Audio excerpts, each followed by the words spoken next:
And welcome to volleyball season on Midco Sports. Over the next half hour, we'll dig into the upcoming season by talking to coaches and players across the Dakotas. And I've got Jody Norstedt here to break down the season. Jody, what's the word up in North Dakota?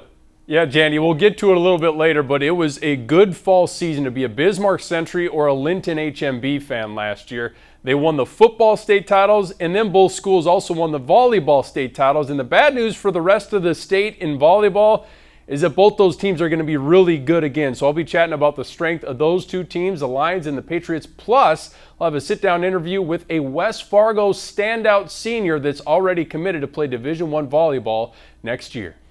Can't wait to get to the rest of that, but we're going to start right here in South Dakota, and we're going to talk about one of the best players the state has ever produced. It's not a stretch to say that Bergen Riley may be the best player to ever come out of the state. Although she's just a junior, she's already made a splash in this state and gained recognition at a national level, and now she has a chance to represent the United States of America on an international level. Bergen Riley of O'Gorman had quite an offseason. After winning the state title on an undefeated team, she was named as a national finalist for Max Prep's Player of the Year. She was the South Dakota Gatorade Player of the Year, was part of a Kairos National Club Championship team, and then committed to the University of Nebraska. And to top off this crazy summer, she was chosen as just one of 12 players in the nation to make Team USA's U18 team that's going to compete at the World Championships in Durango, Mexico later this September. I sat down with Bergen to talk about Team USA and her decision to play at Nebraska. Let's talk about playing with the national team a little bit, because you've been involved with Team USA for a while now. Mm-hmm. What's that experience been like to be, amongst such great players? Yeah, it's just really reassuring. I'm just from South Dakota, so it's just kind of good to know that my talent is recognized other places too, and I can compete with other people, and so I think that it's super cool, and I'm so excited to play and just to be able to set the best hitters in the nation and be able to set the balls from the best passers in the nation. It's going to be so fun. I mean, you have an opportunity here to go represent USA. What's that like? Like I said, I'm just from South Dakota. Yeah. It's just crazy that I'm being recognized on a national level and maybe even international if I make top 12. I can't even put it into words. It's crazy. You're not one to do a lot of self-promotion, are you? No, I'm not really one to talk about myself. Yeah. So this is probably a little different to have a spotlight on you. So yeah, it's been cool, but it's a little different because I don't usually put spotlight on myself. But yeah. Before we get into the rest of the preview, we want to thank Adrenaline Volleyball. They put on a great team camp once again at SummerSlam 2021. We talked to Adrenaline Volleyball's Darren Tipton and Haley Dodseth about the event and the upcoming season. When our hashtag's Dream Big Dreams, right? And that doesn't matter if you're from Groton, Sioux Falls, Jefferson, whatever, dream big dreams and do big things, and we just want to kids opportunities, and they do with it what they want from there. But it's been cool. Yeah, we talk all the time about just how cool this opportunity is to get in front of so many different teams, especially this year being a field of 64, just an incredible amount of competition that they have. Thanks again to Adrenaline Volleyball for putting on a great event, and be looking for Digging In, a deeper look at SODAC Prep Volleyball, program that we are going to produce with Adrenaline Volleyball every Thursday during the volleyball season. Check out our social media channels to find out where you can see it. The talent level in South Dakota volleyball continues to escalate. We're going to highlight some of the top players across each of the three classes in South Dakota, starting with AA.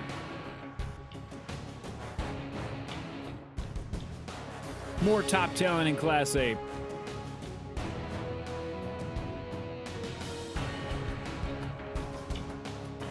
More great players in Class B.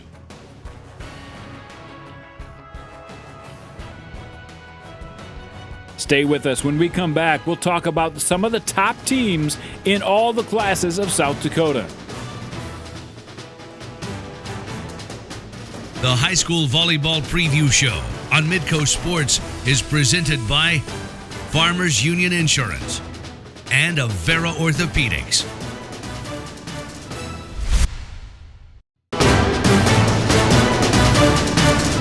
Welcome back to Midco Sports preview of the volleyball season. We got into some of the top players in South Dakota. Time to talk about the teams that are going to make the biggest impact on their way for a title hunt. The preseason media poll doesn't come out for another week, but here is how I voted in that first poll. O'Gorman, the defending champs. They lost a big senior class, but remain the favorites in Class AA. Have some very key pieces, and you have Brogan Beck and Bergen Riley, and all the stuff will those three are all back, but we got a lot of new faces. And who's going to all of a sudden show up, and anybody's going to give you a tough match, because it's really, in my opinion, pretty wide open, and there's a lot of teams that could go in any day and take a shot at you and make you work for it. In at number 2, the Warriors have some all-state caliber players back this season. Although the team loses D1 player Sydney Shetman, they returned 4 of their top 5 attackers from last year. We're bringing back Jack Linga. We'll have Ellie Walker and Jocelyn Richardson for our pin attackers.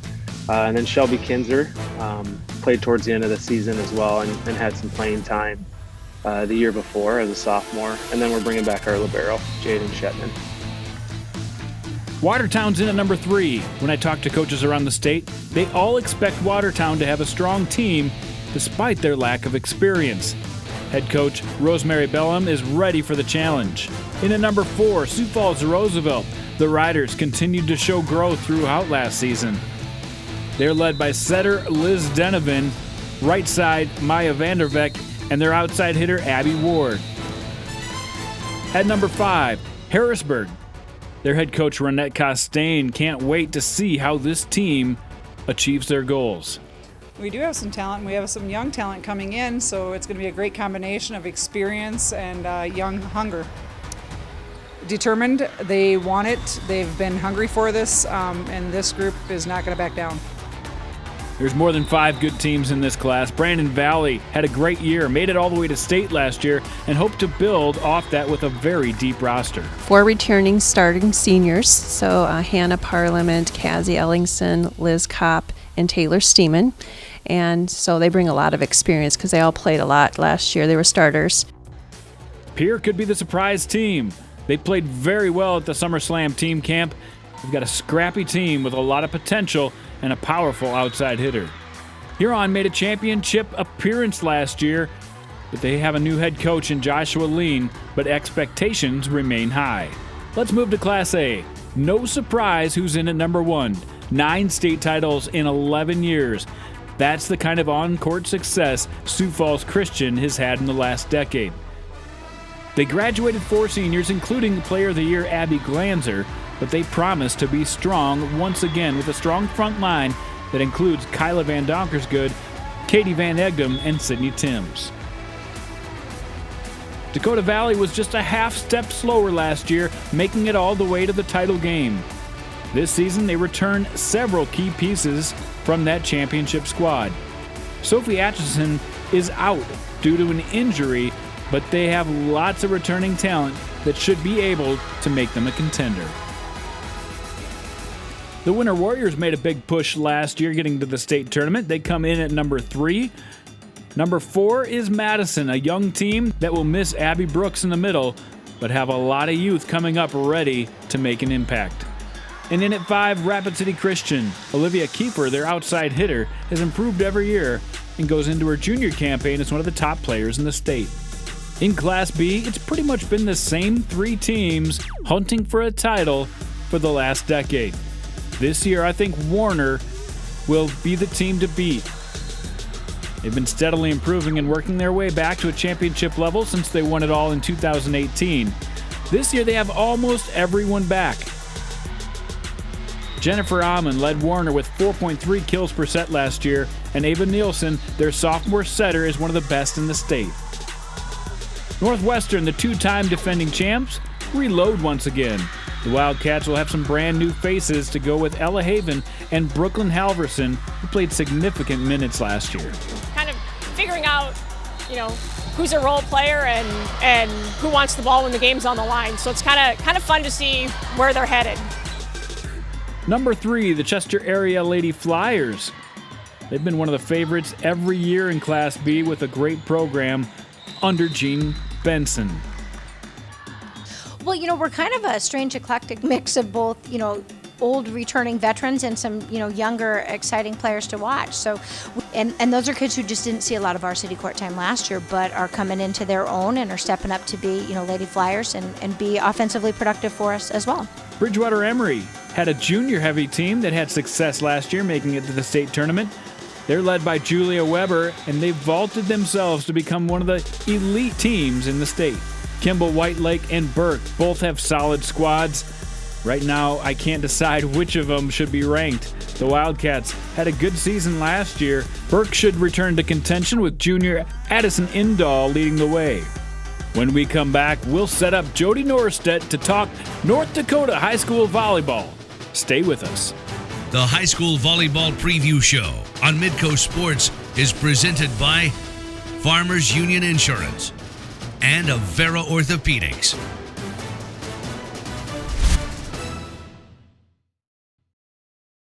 Last year was certainly unique for several reasons, but in North Dakota volleyball, how crazy was it to see both state championship teams finish with perfect records? I'll unveil my preseason top 5s for each class in a bit, but first, let's profile some of the top talent. West Fargo finished runner-up last year to Century, and a key piece to the Packers' success returns in senior outside hitter Nadia Fiakusky. I sat down with her earlier this week to chat about the season ahead. Nadia, your team graduated 7 seniors off last year's team. You're one of those players coming back. What did you learn, though, from those 7 seniors that maybe carries over into this year?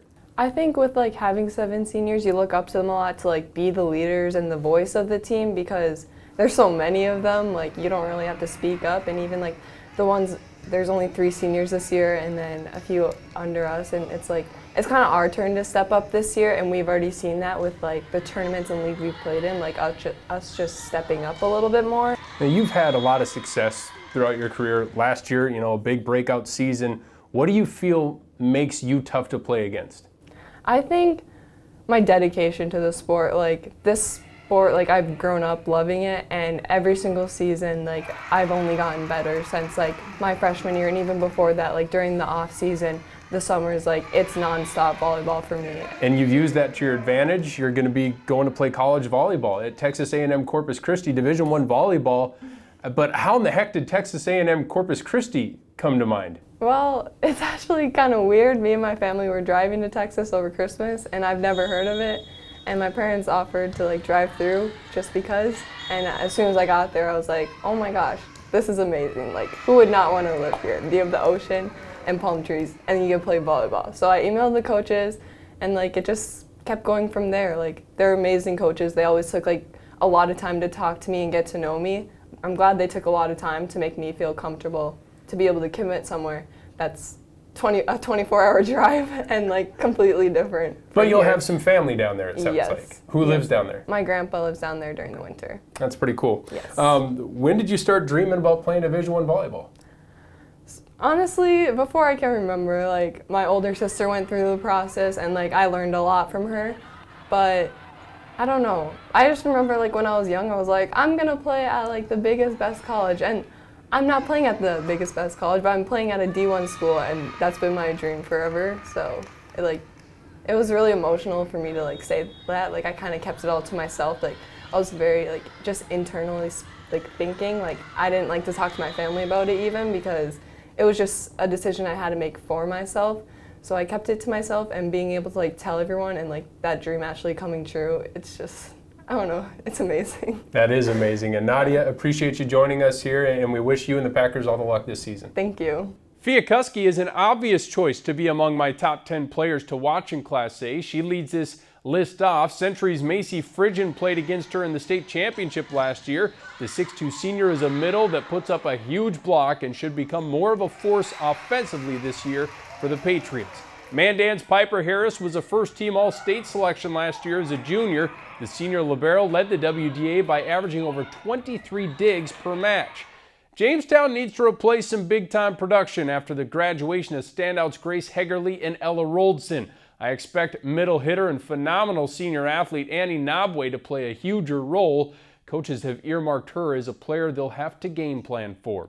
Speaking of great athletes, note Logan Nisley was a first-team All-State selection in basketball and volleyball as a sophomore, helping Century sweep those state titles. She was a 3-rotation player for most of her sophomore season, but she'll be a 6-rotation player this year. She finished last year with 304 kills and 251 digs. Look out for Logan. Jamestown senior right side Hunter Peterson plays great defense at the net, and I see her becoming a primary offensive threat alongside Knobway for the Blue Jays. Bismarck senior Kennedy Renner is a versatile standout. She's one of the best in the state at the service line and a great defensive player coming off a season with 270 digs. North's Emily Skalicki is coming off an All-State junior campaign. She's a polished setter that can also hurt you as a hitter. And Olivia Vetter is another great setter from the East. The Shanley senior dished out nearly 700 assists last fall. Ava Wild has been playing varsity volleyball since she was a freshman. The 5'11 senior should be in line for another standout season for Davies. On the Class B side, Kindred's Abby Dukeshire is an SEC softball commit, the favorite for Miss Basketball this year, and oh yeah, she's pretty darn good at volleyball too. Langdon Edmore Munich's Morgan Frigge is coming off an All-State junior season in which she put up 240 kills, 290 digs, and nearly 60 aces. This will be her 5th year in the lineup. Carrington graduated 5 senior starters from last year's Region 3 runner-up team, but 6-foot senior middle Sydney Greger is back. Greger's tremendous athleticism will be on display all season. Danielle Hagler enters her senior year chasing her 2,000th career kill. She'll have North Star in the hunt for a region title. Northern Cass senior Emma Lucas put up 200 kills and nearly 200 digs in 2020. Now she's back for more as one of the best all-around players. Lemoore Litchfield Marion's Molly Musland led the Lobos in digs and was second on the team in kills a season ago. In her 5th year starting, Eden Olson of Our Redeemers has become Miss Reliable. She has well over 2,500 assists in her career and has confidence on the floor that makes the rest of her team thrive. Next on the list is the All-State duo from the defending champs, Linton HMB's J.C. Richter and Tegan Scher. Richter holds the school's all-time records for aces and digs with close to 2,000 of those. Meanwhile, Tegan enters her 4th year as a starter with 1,000 digs of her own under her belt. And last but not least, it's Beulah's kill queen, Kinsey Zuroff. Zuroff also racked up 66 aces last year. Those are the players. Next up, we'll learn about the teams. When Midco Sports returns, I'll give you my top 5 for Class A and Class B. The prep volleyball season in North Dakota officially gets served up on August 27th. A lot of the Class A schools will open with the East-West crossover, something COVID stripped away last year. My top 5 preseason list should give you an idea of teams to watch there. The defending state champs from Century sit at the top following their perfect season. Nisley and Frisian, who I just mentioned last segment, are joined by a bunch of other standouts like veteran setters Delaney Clark and Abby Fletcher. The talent is there, but the head coach knows there's still work to be done. Really losing our back row was big for us. I mean, Julia Fitter played for us all the way around and was just like a staple for us, you know, not just front row but back row. Lost our libero, Jocelyn Juleson. So really it's going to be finding that key. We all want to be big hitters, but we need to be able to put the ball in the hands of the hitters, right? So we need to make sure that we can get our ball control figured out first. Jamestown ends up number 2. I mentioned last segment about some of the talent the Blue Jays lost, but I think they have enough coming back to push Century in the WDA. In addition to Knobway and Peterson, who I had on my top 10 list, Katie Trumbauer gives them a veteran setter.